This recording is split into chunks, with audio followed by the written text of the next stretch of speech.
En ce jour 1, nous commençons par un projet d'action réalisé dans le cadre du plan régional santé au travail PRST4. Vous êtes employeur et vous voulez favoriser le maintien dans l'emploi de vos salariés pour la bonne santé de votre entreprise? Vous trouverez des réponses à vos questions dans cette courte vidéo. Maintien dans l'emploi, de quoi parle-t-on? Comment faire?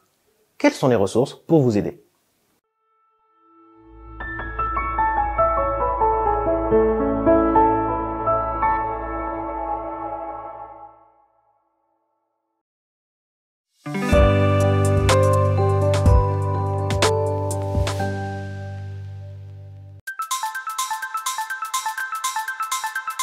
Chaque année, les inaptitudes médicales prononcées par les médecins du travail touchent en moyenne un salarié sur 100 et une entreprise sur 10. Les maladies chroniques évolutives, comme le cancer, le diabète ou les maladies cardiovasculaires, sont de plus en plus nombreuses. Elles touchent en moyenne 20% de la population et 15% de la population active. Pour vous, employeur, le maintien dans l'emploi est un enjeu pour la santé de votre entreprise et pour la santé de vos collaborateurs. Le maintien dans l'emploi permet à des personnes confrontées subitement ou chroniquement à des maladies ou à un handicap de pouvoir continuer à exercer un emploi compatible avec leur état de santé, leur permettre de poursuivre leur carrière sans être exclus du marché du travail. Pour vous, employeur, le maintien dans l'emploi vous permet de conserver des salariés compétents, de limiter le turnover et de poursuivre la performance de votre entreprise.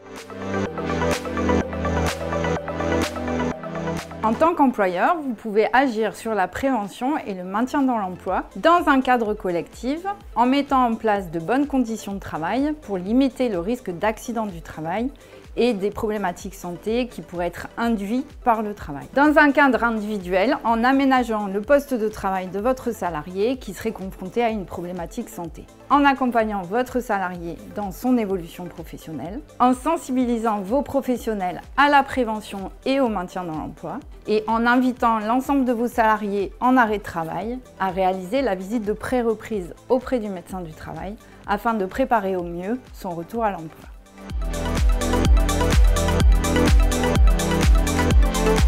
En PACA, la DREETS, la GFIP, l'Agence régionale de la santé, ainsi que les partenaires experts du maintien dans l'emploi et de la prévention de la désinsertion professionnelle, vous proposent un outil qui est le SIST PACA.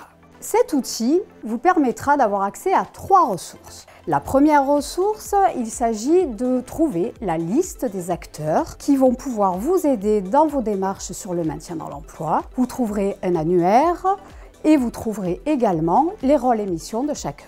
Ensuite, le deuxième outil que vous avez à votre disposition, il s'agit de ressources techniques, financières et organisationnelles. Ces ressources sont à disposition à la fois des salariés et des employeurs. Pour les salariés, vous avez des dotations en équipement individuel pour compenser le handicap, mais aussi l'accès à la formation et également le temps partiel thérapeutique. Pour les entreprises, vous pouvez trouver par exemple le financement d'aménagement des situations de travail. Et la troisième ressource, et la dernière, il s'agit d'une documentation variée. Dans cette documentation, vous allez retrouver des webinaires, mais vous allez retrouver également des dépliants et des vidéos. En fait, tout ça pour vous dire que vous n'êtes pas seul face aux situations de maintien dans l'emploi. Vous pouvez solliciter les services de prévention en santé-travail pour vous-même ou pour vos salariés, mais aussi tous les experts que j'ai cités sur le maintien dans l'emploi et la prévention de la désinsertion professionnelle. Des solutions existent pour éviter l'inaptitude.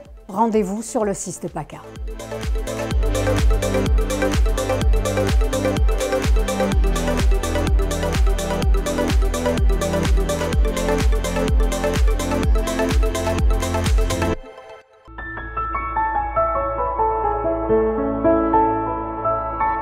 Employeurs salariés, des solutions existent pour vous aider dans vos démarches de maintien dans l'emploi.